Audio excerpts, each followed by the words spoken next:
ጤና ይስጥልን ተመልካቾች እንዴት ውላችኋል? 7 ሰዓት ሆኗል። ከኢትዮጵያ ቴሌቪዥን የሰዓቱን ዜናዎች ወደ እናንተ እናደርሳለን።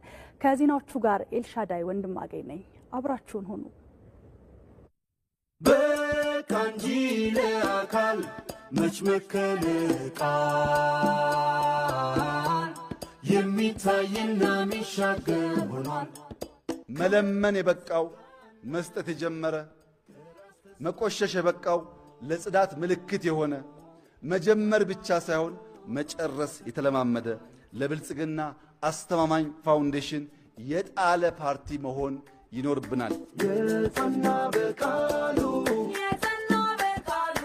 በሰላማዊ መንገድ በዲሞክራሲያዊ መንገድ ኢትዮጵያን ለማበልጸግ በጋራ እንስራ። በእኛ በኩል በሰላም በድርድር በውይይትና በሐሳብ ለሚደረግ የፖለቲካ ትግል ብልጽግና ግማሽ መንገድ የመሄድ ልምምድ ባለፈው አሳይቷል።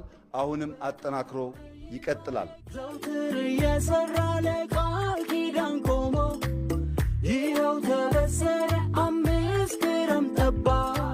ኢትዮጵያ የጀመረችውን ለማስቆም ከግራ ከቀኝ ከውስጥ ከውጭ ጥረት ቢደረግም ጨክነን ጨርሰን ለኢትዮጵያ ሕዝብ ብስራት የምናበስርበት ዘመን ከፊታችን ባሉት ወራቶች የሚገለጥ ይሆናል። ሲፈትን የኖረ በቀንና በሌት ያልቆመ በችግር ጸንቶ በፈተና ነገን አሻጋሪ ዛሬም ብልጽግና። ተመለስን። የተወደዳችሁ ተመልካቾቻችን ጠቅላይ ሚኒስትር አብይ አህመድ የብልጽግና ፓርቲ ፕሬዝዳንት ሆነው ተመረጡ።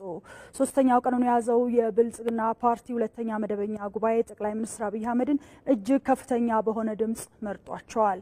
ተመራጩ የብልጽግና ፓርቲ ፕሬዝዳንት ዶክተር አብይ አህመድ በፓርቲው መተዳደሪያ ደንብ መሰረት በጉባኤተኛው ፊት ቃለ መሐላን ፈጽመዋል። በተያያዘ ዜና ጉባኤው አቶ ተመስገን ጥሩነህና አቶ አደም ፋራን የፓርቲው ምክትል ፕሬዝዳንቶች አድርጎ እጅግ ከፍተኛ በሆነ ድምጽ መርጧቸዋል። ሁለቱን ምክትል ፕሬዝዳንቶች በፓርቲው መተዳደሪያ ደንብ መሰረት በጉባኤተኛው ፊት ቃለ መሐላን ፈጽመዋል።